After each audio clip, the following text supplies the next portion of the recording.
नमस्कार, times of Swaraj में आप सबों का स्वागत है। मैं हूं संतोष सिंह और आज हम टाइम्स ऑफ स्वराज में बात कर रहे हैं पूर्णिया सीट की, सबसे हाई प्रोफाइल सीट, जिस पर आज पूरे दिन राजधानी पटना से लेकर दिल्ली तक के तमाम बड़े पत्रकारों की नजर रही कि आखिर पूर्णिया में हो क्या रहा है।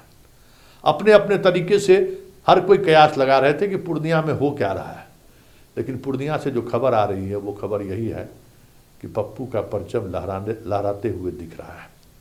पप्पू ने जिस मजबूती के साथ चुनाव लड़ा है, और बीमा भारती तो कहीं धवोल अपने कंस्टिट्यूंसी को छोड़कर कहीं जहां से वो विधायक रही है उस इलाके को छोड़ के तो बाकी जगह पर तो उनका पोलिंग एजेंट भी देखने को नहीं मिला है।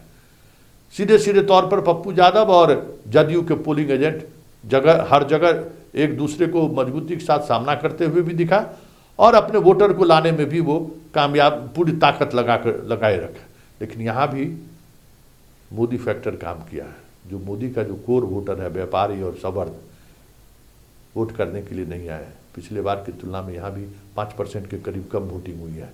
शहर में लोग निकले नहीं। जहाँ जहाँ सवर्णों की आबादी थी उस इलाकों में सबसे कम पोलिंग हुई है। और वहीं जो 3 कंस्टिट्यूंसी जो मुसलमान डोमिनेटेड और यादव डोमिनेटेड कंस्टिट्यूंसी थी, वहाँ जमकर वोटिंग हुई है। 60, 70, 75% के करीब वोटिंग हुई है। ज़बरदस्त वोटिंग हुई है। मुसलमान जो पिछले बार 25 से 30% वोटर जदयू को दिया था, इस बार नाम मात्र 1000 की संख्या में वोट मिल गया हो तो कोई बड़ी बात होगी। 1000 वोट भी मिल गया होगा तो यही स्थिति यादव का रहा। यादव ने बीमा भारती को पूरी तौर पर नकार दिया है। और पप्पू यादव का जो अपना वोट है, जो व्यक्तिगत रिश्तों की वजह से जो उनके वोट रहे हैं, 25-50 लाख के करीब वो वोट।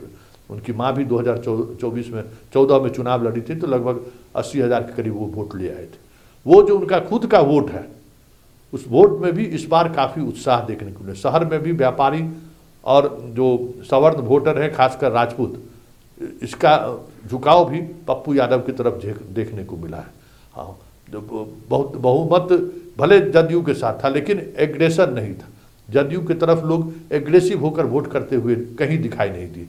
जिन इलाकों में मुसलमानों के बूथ पर सैकड़ों लोग लाइन पर लगे हुए थे, ठीक बगल वाले बूथ पर जो अमूमन होता था पहले कि एग्रेशन के साथ हिंदू भी वोट करने आते थे, वो कहीं निकलते हुए नहीं दिखे। हाँ ठीक है, वोट करने आ रहे हैं तो सब कुछ ठीक जो दिख रहा है कि बीजेपी का सहयोग नहीं मिला। पूर्णिया में भी ये साफ देखने को मिला। पप्पू सिंह बाहर निकले, अपना वोट देके फिर वापस घर पहुंच गए। ये भी चीज़ें देखने को मिली कि भाई कोई एग्रेशन राजपूत मतदाताओं में नहीं दिखा, न ब्राह्मण मतदाताओं में दिखा, न व्यापारियों में दिखा। कोई एग्रेशन था ही नहीं।